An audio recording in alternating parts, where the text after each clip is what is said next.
Hi, good afternoon, everyone. Thank you so much for taking time out of your busy schedules to join us this afternoon. Welcome to the Immigration History Research Center's webinar on non-academic jobs for migration scholars. I'm Michelle Waslin. I'm the Assistant Director of the IHRC.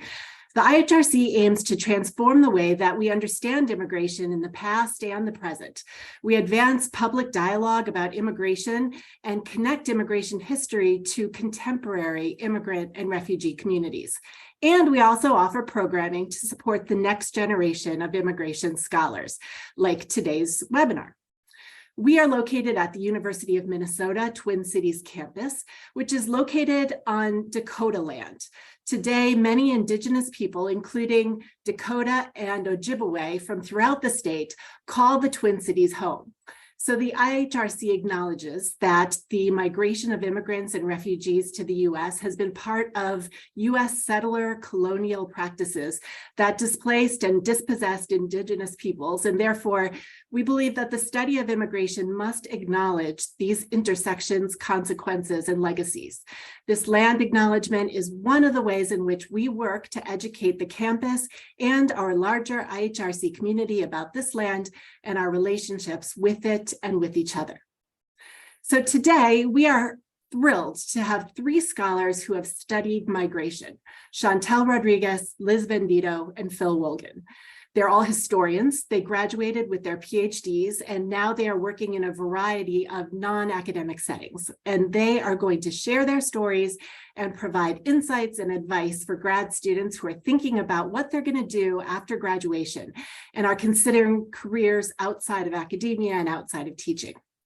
But before we get started with that, I want to highlight a few housekeeping items. This webinar is being recorded, and it will be available on the IHRC website in a few days. Next, the question and answer portion will happen in the Q&A function. So you can submit questions using the Q&A button at the bottom of your screens, and you can submit those questions at any time during today's webinar, and we promise to get through as many of them as we can. So I am not going to provide lengthy introductions to our speakers because I want them to introduce themselves and share their stories. So Chantel, I'm going to ask if you could please get us started. Please tell us about yourself, where you studied, what you studied, where you work now, and how you decided on this career path. Great. Yeah, thanks everyone for being here. I'm looking forward to our conversation. My name is Chantel Rodriguez, and I earned my PhD in history at the University of Minnesota, where I studied Latinx migrant worker health. I'm currently the senior public historian at the Minnesota Historical Society. That job that I currently hold is not the career path I had initially decided to pursue. I kind of went the academic route originally. I was lucky enough to secure a tenure track job in the history department at the University of Maryland, College Park. And I was there for, I don't know, 4 or 5 years or so. And while there, I did the run-of-the-mill things you do while you're on the tenure track job: teaching, doing your own research, service, mentorship, sitting on committees, etc. And I really did enjoy that work. But at some point, I ended up receiving a seed grant with the Smithsonian, where I was able to do this wonderfully collaborative project about Latinx traditional healthways. And I found that I very much enjoyed public history. I was really drawn to the work of community engagement and being able to speak with the communities and find ways to tell their stories together. And I really, really liked that, but I was on the tenure track, and being on the tenure track in academia demands your full attention, meaning that you have to really remain laser focused on your tasks, your responsibilities, your manuscript, everything that you need to do to check the boxes for your dossier to basically earn you tenure along the way. So I continued to do that project, but I really focused my attentions on trying to achieve tenure, basically. But the more I did that, the more I felt a pull towards public history. And I think that sometimes, especially in graduate school, and it was true in my tenure track position, was that I had always just thought that this was my only option, and that I was supposed to and expected to do this sort of path. And I never really stopped to really sit down and be introspective about what I truly wanted or where I was being pulled. And so I actually took that time and came to the, one would call it a hard truth, or the realization that I actually wanted to pursue public history. And if I wish I'd known that before, but I didn't. And so here I was realizing that I wanted to make a change. And the big question was, how do you change career paths after you've spent so long in academia, or in your case, perhaps in graduate school? How do you make that transition, or how do you basically figure out a way to make your skills transferable? And so for me, I wasn't trained in public history, and I had begun to gain experience. So for me, it was, how do I find mentors that can help me figure out how to make that transition? And so for me, it became about finding those people, looking at job ads, and I felt very disheartened when I saw job ads for public history, because I felt like they were looking for people who had qualifications that I just didn't have. But it turned out I was just looking at it the wrong way. That I did have the skills, right? I had a bunch of experience in the classroom. I had tons of experience doing research as a migration historian. And my position with the Smithsonian, I had started to learn new skills, right, in terms of community engagement and doing oral histories. And so I tried to continue to hone those skills and find ways to change how I was thinking about how I was marketing myself effectively. And so finally, and that took time, to be honest. It wasn't something that happened overnight, but it was something that I was able to figure out. And I was lucky enough that I found this position at the Minnesota Historical Society. So my decision to choose this career path came perhaps not in a direct fashion, in that I always knew that's what I wanted to do. But I think that taking the time to be introspective and to be honest with yourself about, what you find to be interesting about your own work, what are the skills that you think drive you. For me, it ended up being about how to communicate to the public better about these various types of histories. So that's how I ended up choosing my career path, in that I went one way, took a stop, and decided to go in a different direction. And I'm really glad that I did, because I very much enjoy the work that I'm doing down with the Historical Society. So I'll stop there and we can pass it on to whoever's next, Michelle.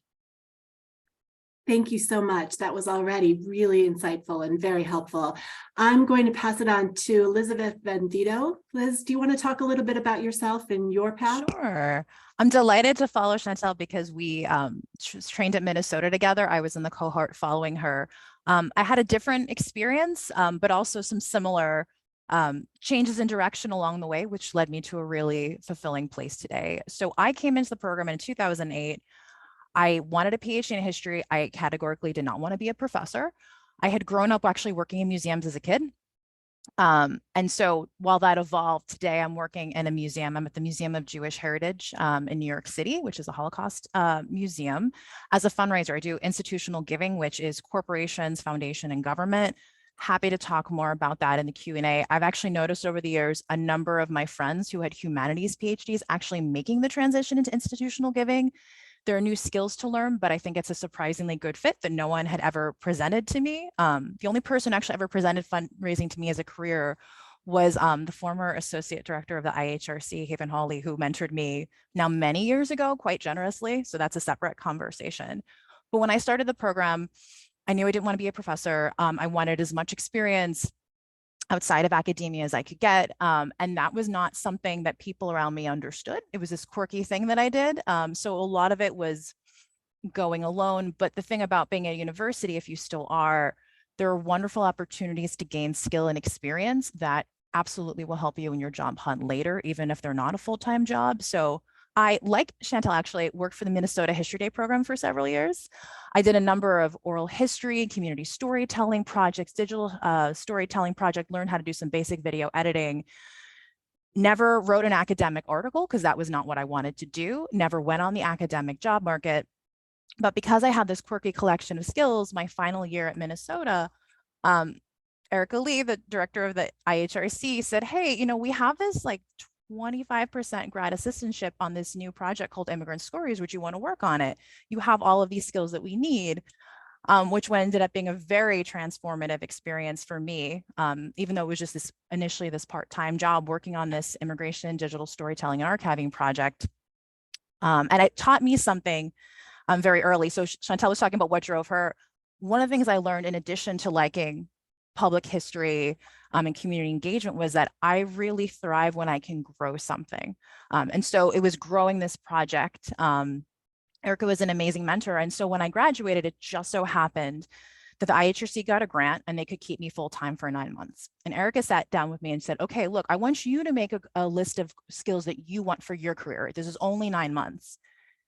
And one thing I said, you know what I'd love to do is learn how to write grants, because I had been reading job ads for years. I think it's a very helpful exercise, whether or not you're currently on the non-academic job market.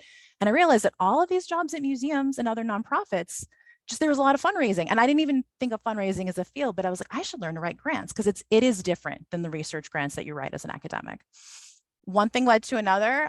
We ended up as a team at the IHRC working on a National Endowment for the Humanities proposal, which both gave me tremendous introductory grant writing experience, but also ended up keeping me on the project for an additional year. So I worked 3 years at the IHRC, scrappy startup project. Again, I learned that's what I really like to do. So did community engagement, did curriculum writing. We worked to build a website, but also learned about grant writing for the first time, did some other NEH grants. After that, I made a brief detour into municipal government. I moved to New York City, worked at the mayor's office of immigrant affairs for the year, because I thought maybe that was the way I would really want to apply my migration scholar skills. I found out after that experience, government is not the right atmosphere for me, because I am so focused on building things. I also realized that being a migration researcher with my qualitative background was not going to happen without some retraining. I think the skills are valuable, but I learned some hard truths at the time. And so when I was leaving that institution, I went back to fundraising, because again, a lot of my peers had started to move in that direction, got a grant writing job that grew and grew.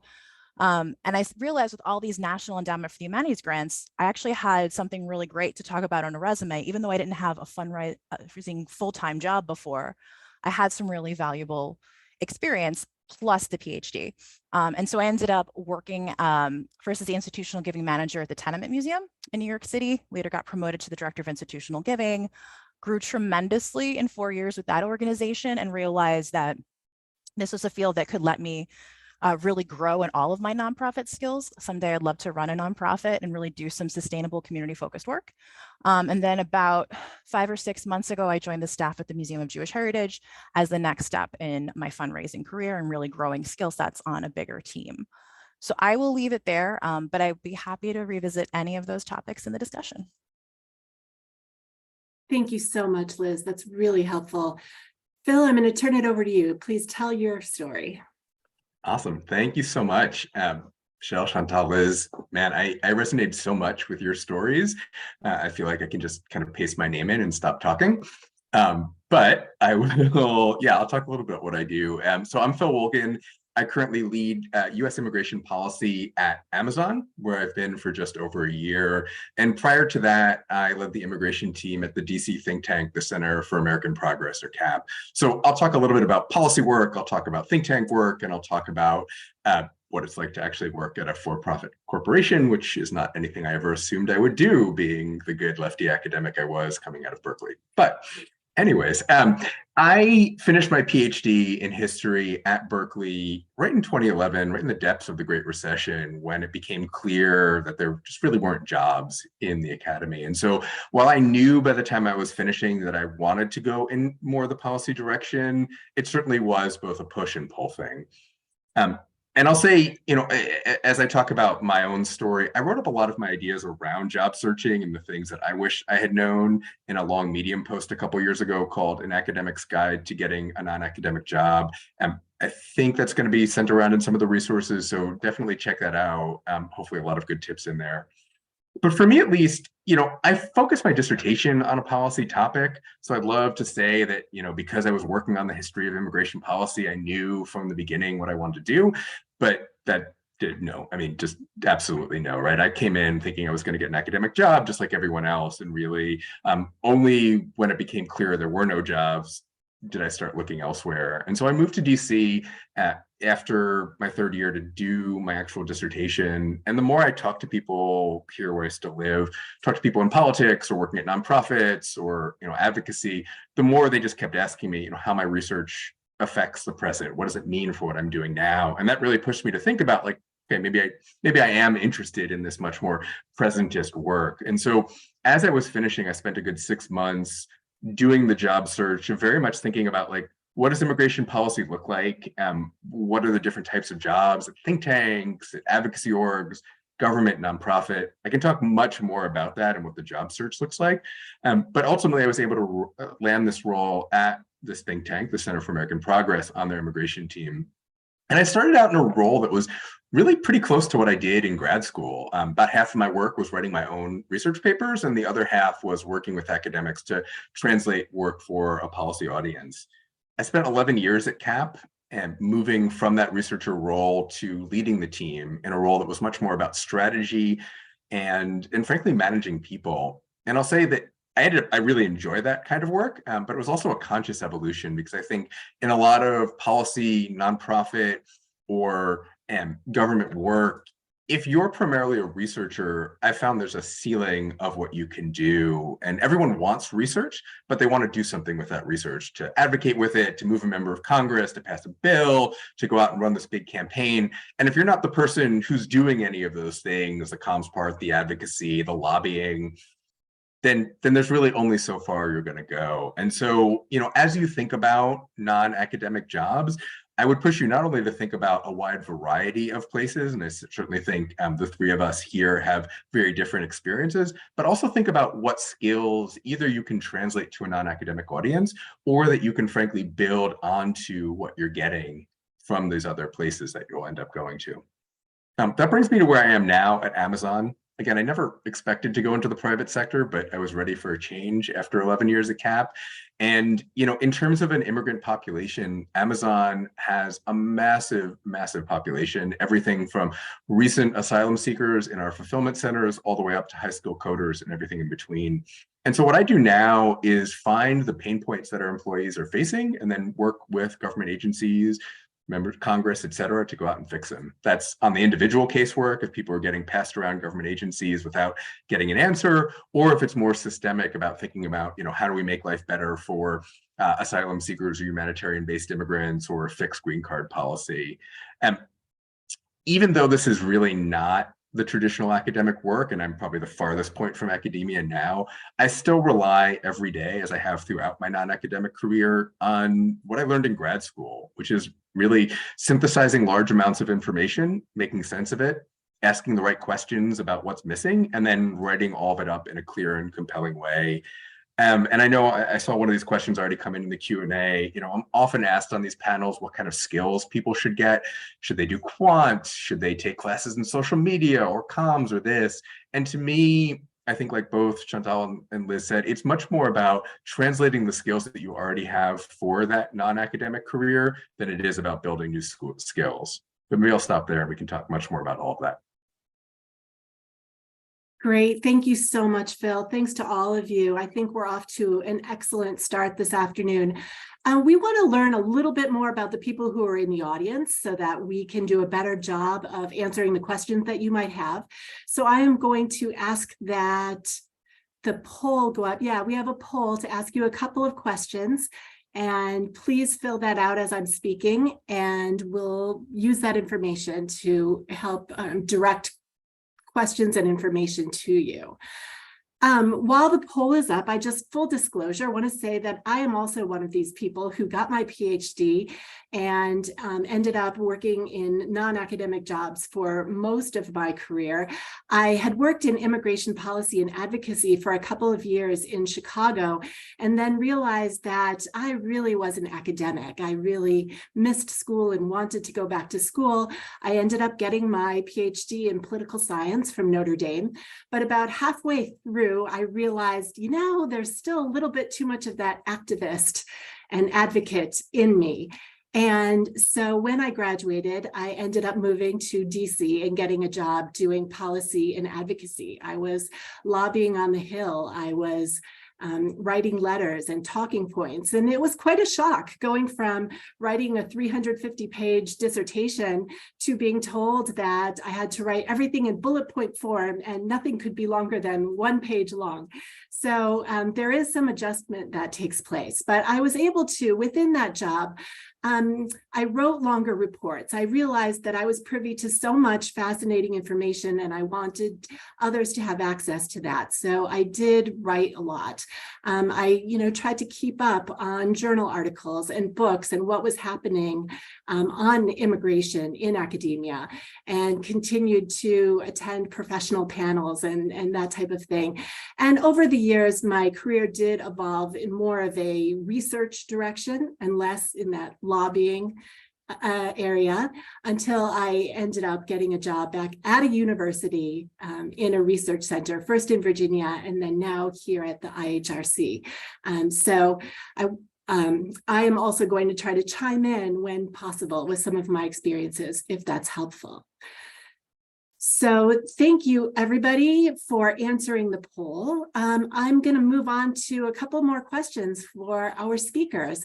I think people want to know, where do you recommend looking for non-academic jobs? What search engines, what websites, where can you look for these opportunities that might not be obvious? I mean, I just wanted to start it. Yeah, I just wanted to highlight that one of the places I started with, because I was in the DC area, was idealist.org, because Idealist sort of holds together all of these different jobs in a variety of different areas that seem to be in some way related to, I don't know, they can be nonprofit. Oftentimes they are nonprofit, but they could be profit in there. So that to me is where I often started, but also I started following social media pages of places where I think I might want to work, like the Minnesota Historical Society and other places. And I actually ended up coming across the job ad for the job I now have because I followed their social media page. And so that's why I came across it first. And I never came across it at any of the job sites. So I think that's on them for not posting it everywhere. But that's where I started. And I think Idealist had a lot of great jobs that piqued my interest that I did sort of explore a little bit more, but I'll let Liz or Phil chime in as well. I would second Idealist. I think Idealist is great in a lot of ways, but I think it's really great if you're in that phase where you're saying, I don't want to be an academic. Nonprofits sound great, but what could I do? Because the Idealist, if you just set a geography like DC or New York or Chicago or Minnesota, you get a manageable list of jobs that are all sorts of jobs. So for example, I may not 8 years ago have set out to look for fundraising jobs, but if I had looked through some fundraising jobs that will be on Idealist, I would have realized, oh, I can do that. Whereas if you immediately go, there are more specialized job boards like for fundraising or for public history, which is great if you already know you're interested. But if you want to look broadly and say, what could I do? You would probably be surprised something like Idealist. I don't know what a manageable corporate equivalent is, but that's a great place just to browse. And I think even if you're just sort of in the middle of your program and you don't know yet, I think it's good. I always looked at it every like 6 months, just to see what's out there, but also say, hey, what kind of skills could I need? So maybe then you could take a workshop during your program or like a side project or an RA-ship that you realize, oh, this skill keeps coming up, and that is a way to get it. On the flip side, I think Chantal is also great to follow individual organizations you're interested in following, because I can say by being on the nonprofit side of the hiring table many times in the last couple of years, these jobs are expensive and we don't post them everywhere. LinkedIn is probably the easiest for things that can be overwhelming, but it won't. Sometimes jobs won't appear everywhere because it's, several $100s or $500 each posting, and organizations have to make a determination. What is our budget for these positions, especially if they're like more entry level or early career position, which is what you may be looking for when you come right out. Yeah, totally agree with that. I think, first off, LinkedIn is unfortunately and fortunately the place for many of these jobs. Like Liz says, I mean, at the Center for American Progress, that was where we posted everything for, good reason, for that same being pretty cheap. And I think for LinkedIn, the same for tech. I mean, it's pretty much the place to look. I think it's about setting the filters and really trying to be as specific as possible with your search terms. And even if you're thinking broadly, like if you're just putting in, policy, you're going to get literally everything. And so you really want to try to narrow that down by geography, by some of the like requirements. They have the ability to search by how many years of experience you're looking for. So the more you can do that, the better. I definitely think Idealist is right. With Chantal, I would also suggest like making a list of all of the potential organizations you're interested in. And I think actually, like if you're interested in nonprofits or think tanks, Wikipedia has great lists of just like, here's literally everything, every environmental justice group. And you can just start like once a month going through their websites and seeing, because I agree, a lot of these places just aren't posted there. And it's a lot of pounding the pavement. I also think, honestly, in a lot of the fields, I'm sure we'll get into this, but networking is going to be key to find out about these jobs, particularly the ones that aren't going to be posted.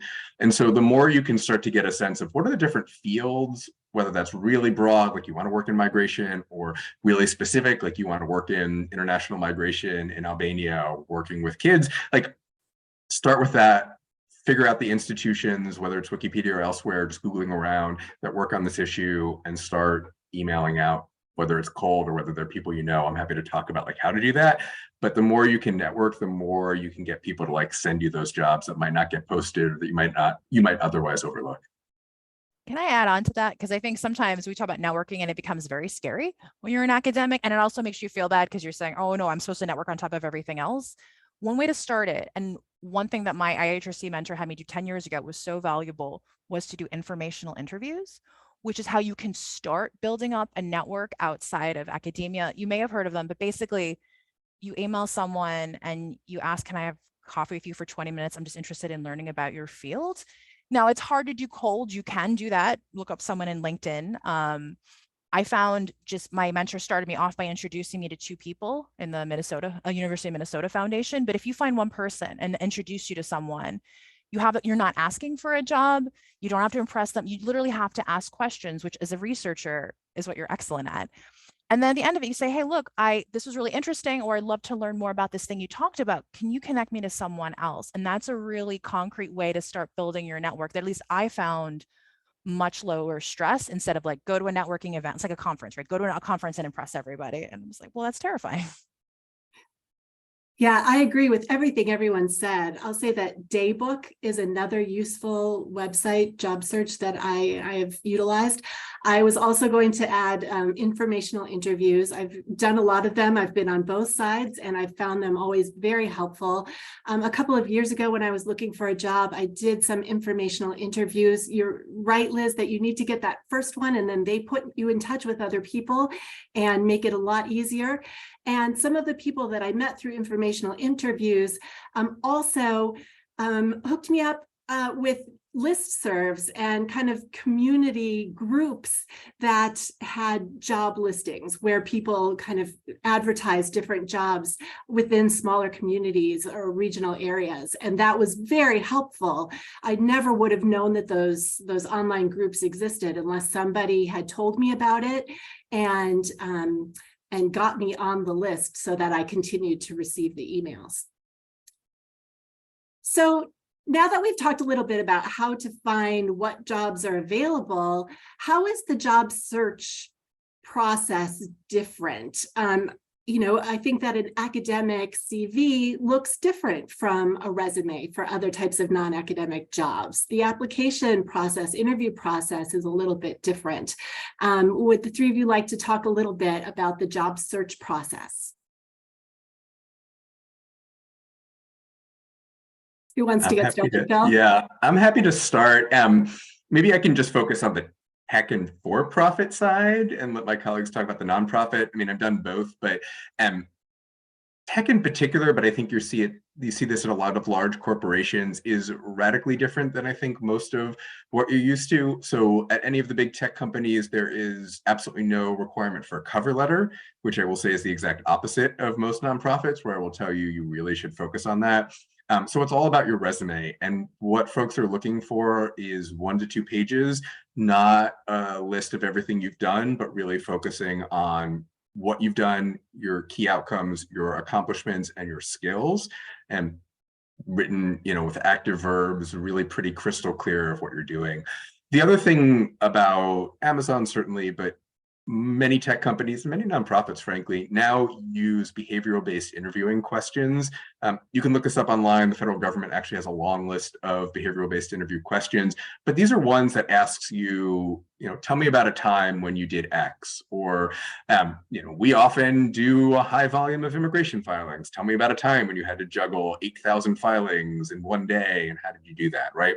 Very situational, and the idea is to take from your previous experiences and translate them into the exact skills that you'll likely need for that job.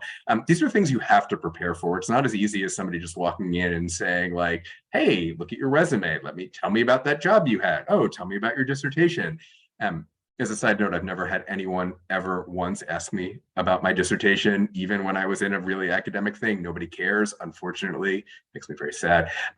But you really want to think about like, what are the 3, 4, 5 experiences that you've had that will really highlight the type of things you think will be useful in a job. So look at, when you're applying for a job, there's a job listing. What are the key things that it talks about? If it says they want somebody who's really organized, have an experience that talks about how you were able to manage a lot of different information. If it asks about research, have something about that, and that you can adapt to any of these type of questions. But again, you want to be really specific. You don't want to just go in cold. You want to research the company. You want to think a lot about like, what are they doing? You want to be very specific to the company, and then you want to have those examples to pull out. Agreed, though, on the nonprofit side, there were some key differences. One thing I've been told about for years, but because I've been on the hiring side and both sides of the hiring situation recently, I've never had, to my knowledge, a resume go through like a scan, looking for keywords. Like, I think you can read all these articles and they're like, well, they're just going to put you through keywords and you're just going to be No, I've been in nonprofits, even the last one was pretty well known, but we struggled to get enough qualified applicants. A big part of that can be mitigated by you closely read the job ad and you picked up the 4 or 5 key things and your cover letter spoke to that, and also your resume spoke. So a couple of things on that. First of all, when you're applying for a non-acad job, you never need a cover letter that's longer than a page. I know, because I wrote some ridiculously overly long cover letters early on that got me nowhere. Ideally, your resume is 1 page. Now, what I found is as my career has gone on, my resume has actually gotten shorter, because when I was transitioning out of academia or after my IHRC job, I had to pull on a lot of different projects to show I had the experience, to show I had the 5 years of experience I was arguing for, which I had. So I had to have a lot of explanation about what this project was, how I had gained these skills. But now I'm in my current job, I had a 1-page resume to the point. I see a lot of academics or people transitioning out of academia make the mistake of submitting a CV or a resume that's basically a CV. There's a lot of good advice out there, but your conference presentations do not belong on a resume. The name of your dissertation or any articles does not, none of it belongs on your resume. It's your job experience and your accomplishments. An accomplishment could be in your time as a graduate student researcher, which I've done. I've listed 6 years experience, graduate student researcher, University of Minnesota. You could have a bullet point that said, published 3 peer-reviewed articles, wrote 10 blog posts, things like that. Or you could reference it in your cover letter. You do not need to list the publications, because you're taking up valuable space that will be elsewhere. Also, I think a lot of academics struggle in those first couple of years is you're successful in academia when you are socialized into speaking and thinking like academics do. There's patterns of speech, there's the way you ask questions, the conclusions you come to, which we're not always honest about. And it's it sets you apart, but I think in a negative way. Sometimes it can come off, it can be off-putting, a little bit elitist, even if you don't intend it that way. So when you do your materials and you have people review them and you do your interview prep and you have to practice, if you have someone in your life who is not an academic, but will give you honest feedback, you should work very closely with them. Because one thing, I would love to hire a PhD, but I know there are a lot of people who have 1 foot in, 1 foot out. I don't want to hire someone who in 6 months is going to leave me to go adjunct somewhere because they're hoping they'll get that professorship. And I know a lot of you may be in that position where you're kind of exploring both, but I think that will hurt you. I don't think the PhD actually hurts you anywhere. But if you talk like an academic, people will wonder, how are you going to get along with our team? Can I just add one thing on that? Sorry. Um, just to say on the cover letter in particular for my nonprofit days, the number of times we would have people who clearly just had one form letter and had the wrong place. So would just send the same letter or clearly didn't even try to tailor it and did basically the bare minimum. Like that is a very easy way to get your off the pile. And I think that's the same way. Yes, if you're using all jargon, if it's a paragraph on your dissertation and the theoretical contribution, just no. I Sorry, also customize my resume too. Because I was, when I did my last couple of job searching, I was narrowly searching for fundraising, but even so, the organizations are different. So if I'm in a museum, I'm going to highlight some of my public history experience because that means I can speak to fundraising for your programs. Whereas if I was trying to do advocacy, I might talk more about my government experience or my research experience. The cover letter, you can get to a point where you're only customizing a paragraph or two, but you have to customize that. But people don't talk enough about how important is your resume as well. I was going to add that I think a very important thing to do as you're preparing for an interview is to find people who already work in that field and talk to them about their experience both in the field, but also their experience in the hiring process. And that was really helpful for me because when I was first applying to public history jobs, I was terrified because I had no idea what they were going to ask. Right. I knew what academic jobs were going to ask me, right? They are going to ask about your dissertation, your research about X, Y, and Z, but I had no idea what they were going to ask me. And so I spoke with a few people who are currently in museum work, public history work, and there was a lot of overlap in what they said I might be asked. And it turned out, yeah, that's what they asked me in multiple places where I had different interviews. So I think that could be incredibly useful.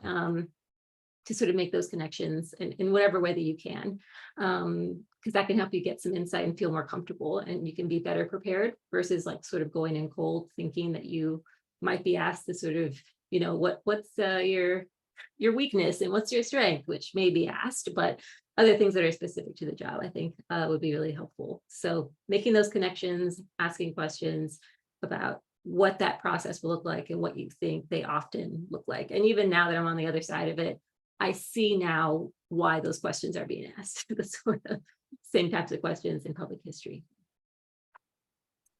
Thanks. We're getting a bunch of questions through the Q&A, and some of these issues you've touched on lightly, but I want to dig a little bit deeper.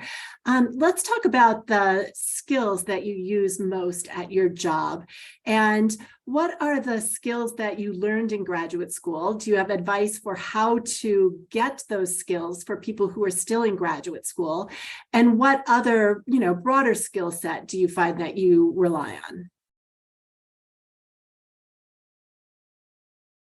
Phil, you want to get us started? Yeah, I'm happy to. Like I said in my intro, I do think a lot of what I use is synthesis in particular. So, historians, we talk a lot about both original research as well as synthesizing the many different things that are already out there. That's probably more of what I do. Even when I was doing more academic-like work in a think tank, far less of it was like original path-breaking research and much more of it is like being able to find everything out there, read it quickly and synthesizing it. So when Michelle was talking about, for example, writing talking points, that are less than a page, a lot of that really is like, you've got a short period of time, you need something short and pithy, go do. I can't say that that was a skill that I really learned in graduate school. So I think learning how to translate work into a much more comms ready public facing audience was a big thing. I spent a lot of my job search working on that. My roommate at the time happened to be a comms professional who helped me write a few op-eds and like work through and, basically just slashed out everything academic jargon and really helped me with that. So I think more than anything, learning, well, as Liz talked about, to like get away from a lot of that jargon, learning how to write in a way that you could explain what you do, how you do it to just about anyone is really key. On top of that, I think the question I always get, just to say it explicitly, is whether you should get quantitative skills and really dive deep into quant. I am not a quant person, and I use a lot of math and statistics to the bane of my existence. But there's a wide gulf between being an expert in anything quantitative and just having a fluency with numbers. And I think in many things, whether that's because you're going to do research or have to read research that has, you know, quantitative regressions, or whether because you're going to end up running a budget and need to understand like basic finance, having comfort with numbers, which is not something that historians are known for, I think that's key. And I would tell you to do that much more than I would tell you to go out and really learn statistics. Ooh, seconded everything there. In my brief consideration of being a migration researcher, I realized that not having any quant skills would be a problem. And I said, if I did want to pursue this path and I had it to do over again while I was in grad school, I would have wanted to take 2 semesters of statistics, because otherwise I would have had to go the other direction and have a very sophisticated understanding. I wanted to do more qualitative work, but be conversant in it. And I didn't understand the nuances of a regression. I didn't understand what it really meant when a result was statistically significant. So if you have the time and want to do that, is to do it and to take it seriously. For me, on the flip side, as I knew I wanted this museum's nonprofit career, the budgeting was hugely important. So I think historians, to their detriment, have this, oh, we don't do numbers, I don't add because I'm a historian. And that hurts you because you're extremely smart people and you're really good at teaching yourself things. So to have any sort of leadership position in a number of fields is basic budgeting. I mean, you can do a research budget. You've written grant proposals, I know all of you have, is to build on that. My final year at Minnesota, in addition to IHRC job, I had an administrative job in the Center for Early Modern History and Medieval Studies. And there was another graduate assistant. We were dividing the work. And I said, I would love to do all the expense reports, like these like spreadsheets that you fill out, because I had never done anything like that before. And I understood that I was going to have any agency over my own career, I was going to need to be able to do that. And so over time on the job, I would volunteer for that because I'm in a nonprofit, and a lot of nonprofit folks are like historians who, again, are there. I didn't come to do math. And it's like, well, to their detriment, I would take on new skills. And I wound up my previous job doing a ton of grants, not just grants management, but really in the end was grants accounting.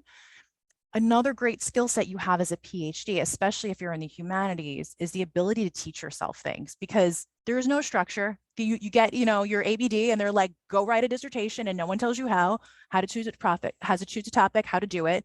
You pace yourself. Well, when I was in my previous role, I was like, well, I'm going to make myself a syllabus. And I read like 4 or 5 basic of nonprofit accounting books, because in certain situations I needed to be able to use our CFO's language to talk about this grant that I was trying to work out and make sure was expensed accordingly.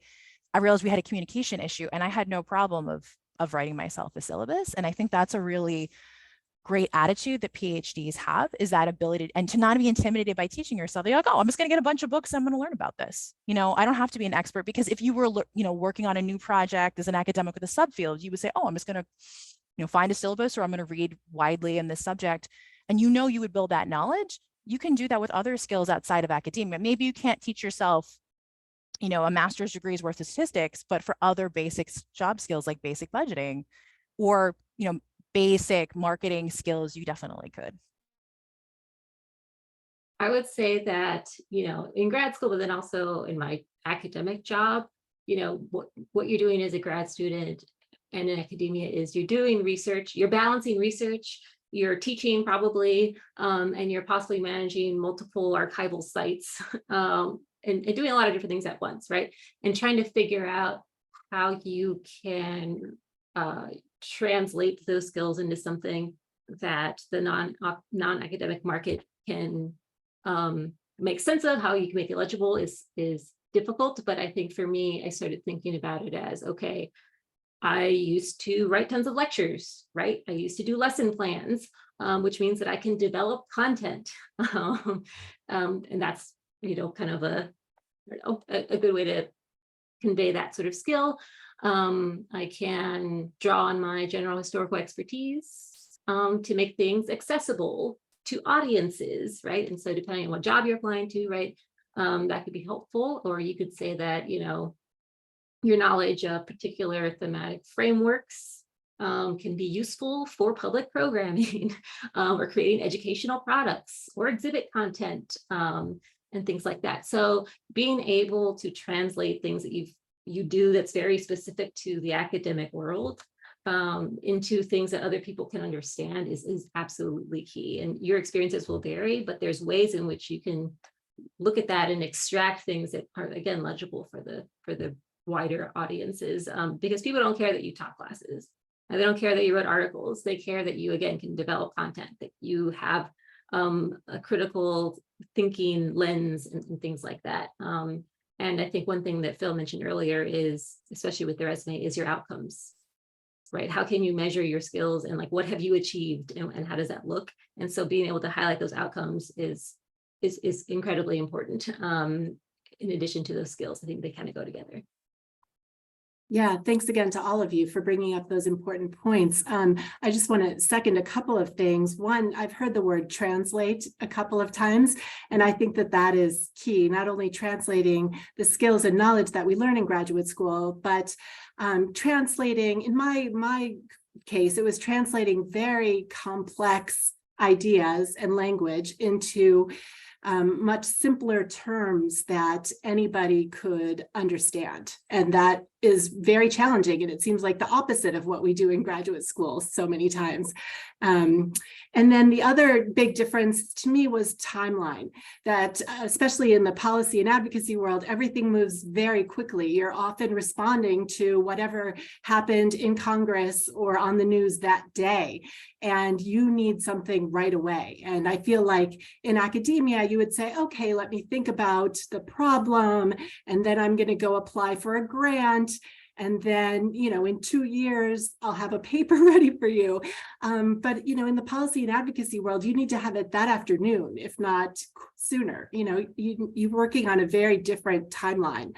And you don't often have peer review and all of the quality control stages that you might go through in academia. And you're just working in a very, very different type of timeline. And all right, so I am going to move on to another question here. Somebody asked about remote or hybrid roles for people who are in academia or have a partner who is in academia and may not be able to physically relocate to another city.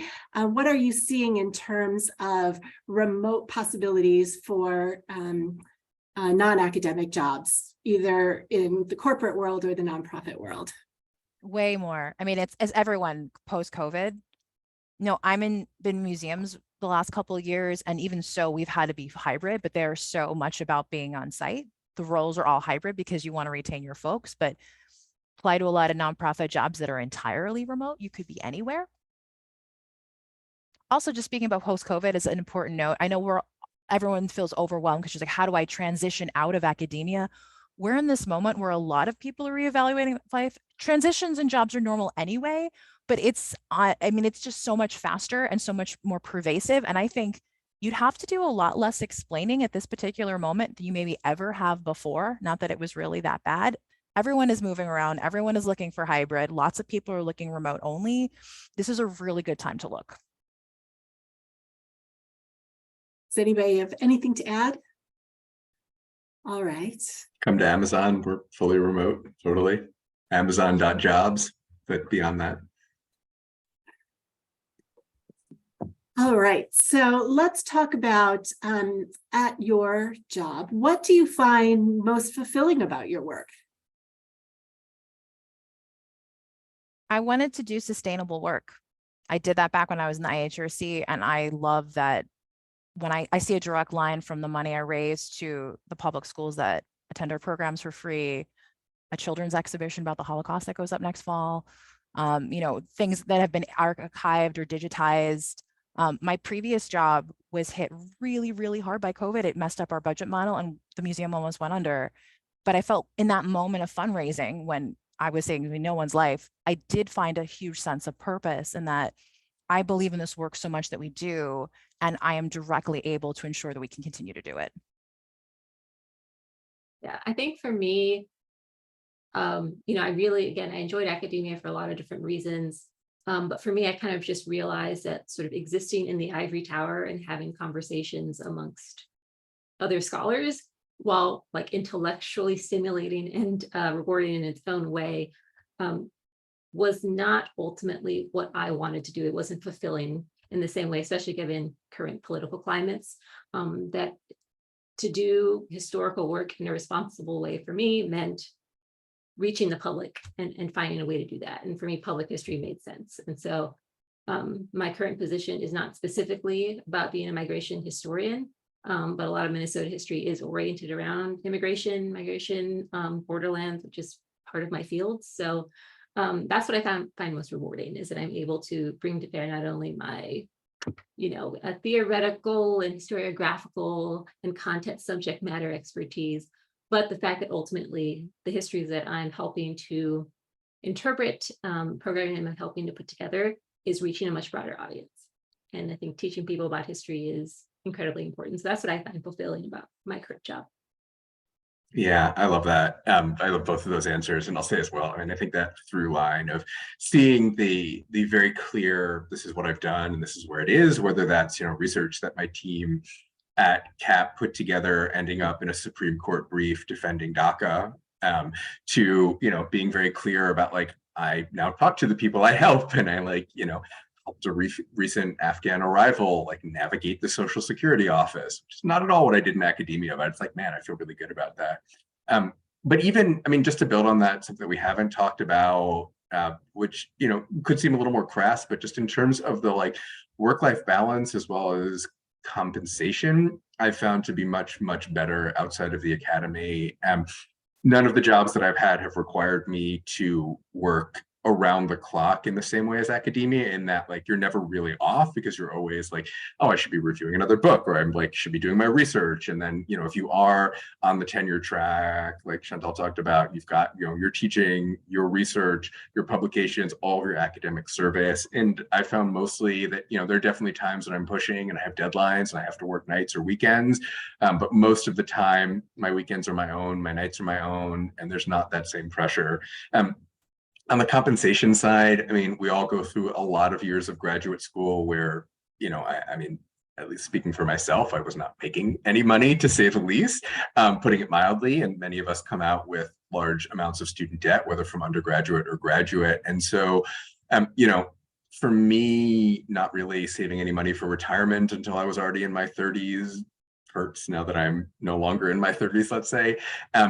And, when I came out of the academy, my starting salary at a nonprofit not known for paying people well was the average for a tenured faculty member in history that year. And so, I don't think anybody goes into this for the money, but it has made, being able to have 2 kids a lot easier than I think if I was still trying to make it work in a, metropolitan area on an academic salary. Can I also chime in? One thing that's great about outside of academia, the really hard part, right, is always the first full-time job out of academia. Then things roll a lot better. I've seen it with lots of friends. And so the advice we're giving you is really for that first job. One thing I learned down the line when I had a job that wasn't so good was I realized I could leave and my life wouldn't fall apart, which sounds really simplistic, and I was so used to like, well, you don't fail. Like you don't want to quit graduate school. You grind through. And I was a life lesson I needed to learn in one situation that wasn't good, was that no, you should actually leave. Sometimes you can't fix it. And knowing that I didn't have to stay in this department for 40 years because that's where I had tenure and, the job market was terrible. There was such a sense of agency when I really internalized that, that I think that's healthy for everyone, and you shouldn't wind up boxed in, even if it happens to be a job that you love. Jobs disappear, departments collapse all the time. Thanks for all of that. We have a couple of more questions that are relevant for that initial job search. And we've talked about this a little bit, where to look for jobs. But I think we want to dig in a little bit deeper. You talked about searching broadly, but can we talk a little bit about what specific terms people should be searching? And we said that there are many organizations where you might find relevant work, but how do you find those? I know in my case, when I got to DC, I was kind of surprised that there are a lot of organizations that don't have the name immigration in their name, right? But they do immigration work, right? Every major religious organization has a migration office. Every labor union has a migration office. The Chamber of Commerce has a migration office. Different ethnic and civil rights organizations have people doing immigration work. And again, those aren't organizations that you would necessarily think of first when you think of who is doing immigration. So I'd love for the panelists to talk a little bit more about what kinds of organizations and what kinds of search terms to use to find the opportunities that are out there. Can I say it's a lot, I know this is not the answer you want. It's a lot easier when you narrow to a few things that you're interested in versus just like, I'm going to search terms, just because it can just feel all over the place. And it can also make the job search really hard. When I was coming out of my government job, I initially looked in a couple areas. One was research, one was fundraising. And that was better than like anything I was remotely qualified for. But then I decided, all right, just for the sake of my stress, I was going to apply to fundraising jobs for a while. And if that didn't work, then a couple months later, I was going to switch to research jobs.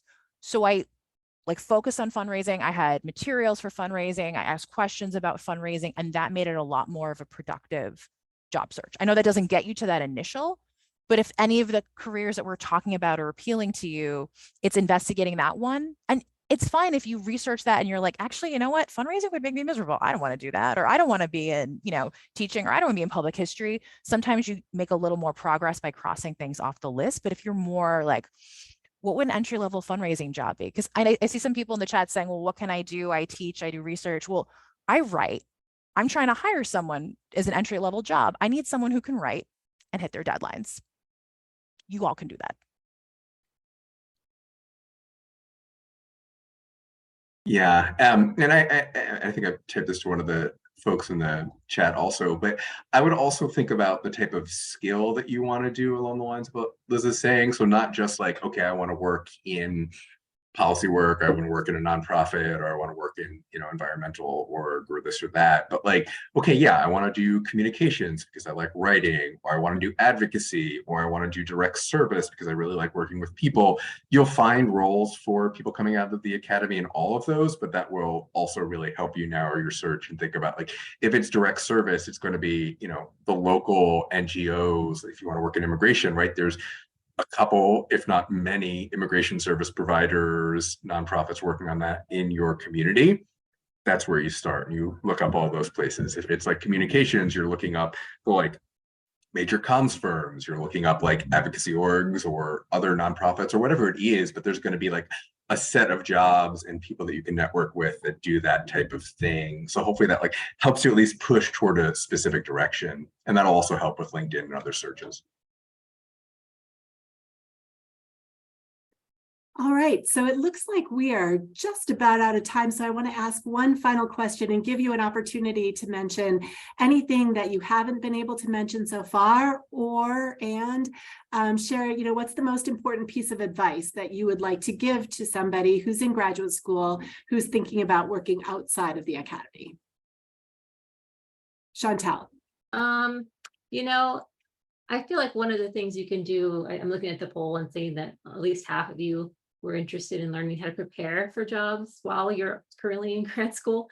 And I feel like Liz kind of touched on this a bit earlier. And I think the idea is trying to get as much experience as you can while you're in grad school. So like, I ended up doing like Liz, I did history day, and then I did college in the schools. And then I just sort of like did random little jobs that didn't seem to have any connection, but I was building some skills along the way.